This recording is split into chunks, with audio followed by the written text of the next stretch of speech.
예. 우선 정신장애인 복지 지원 등에 관한 법률안 제정안을 내주신 김춘진 위원장님께 감사드립니다.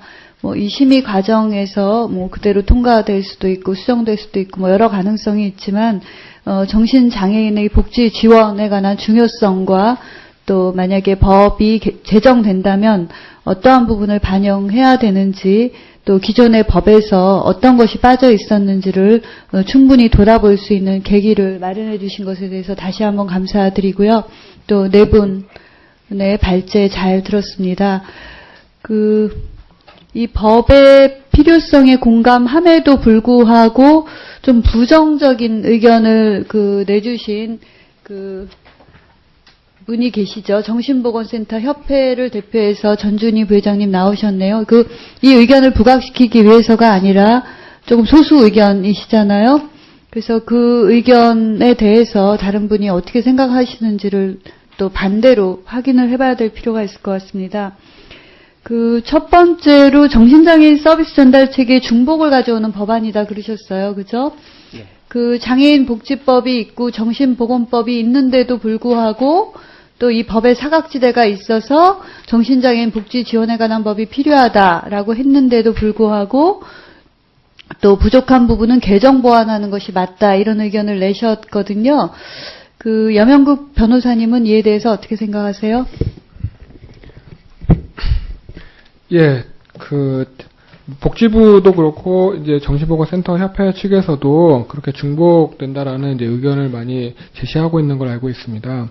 그런데 실은 이제 기존의 정신보건센터라든가 혹은 이제 정신보건법, 장애인복지법에서 사실은 정신장애인의 그런 복지에 관해서 잘 뭔가 기재가 작동이 되고 체계가 잘 진행이 됐었다면 이런 법 제정의 필요성이 제기가 되지 않았었을 겁니다.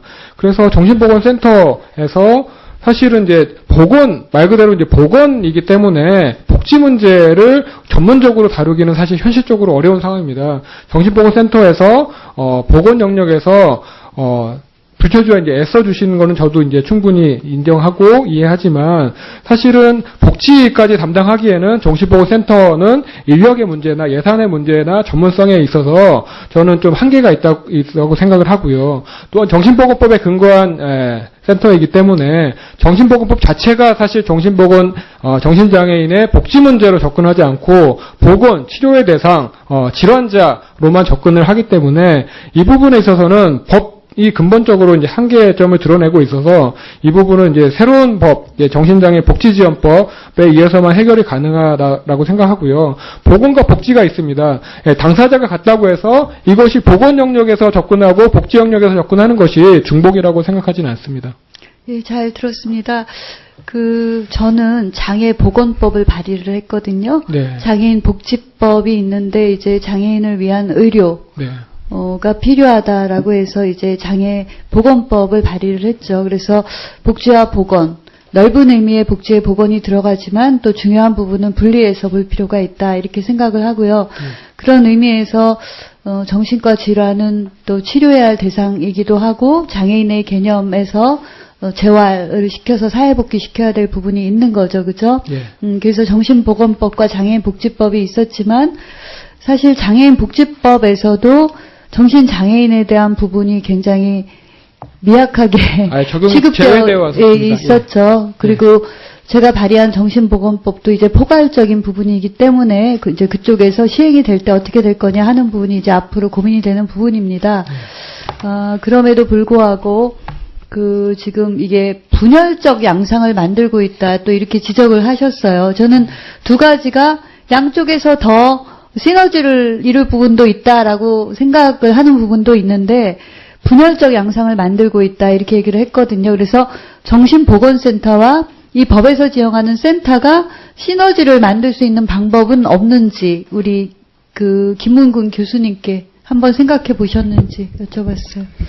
예, 사실 장애인 복지법이 정신장애인에 관한 사항을 정신보건법으로 위임을 할 때에는 사실 그것도 어떻게 보면 장애인 복지법이 있기 때문에 충복되는 것 아니겠습니까?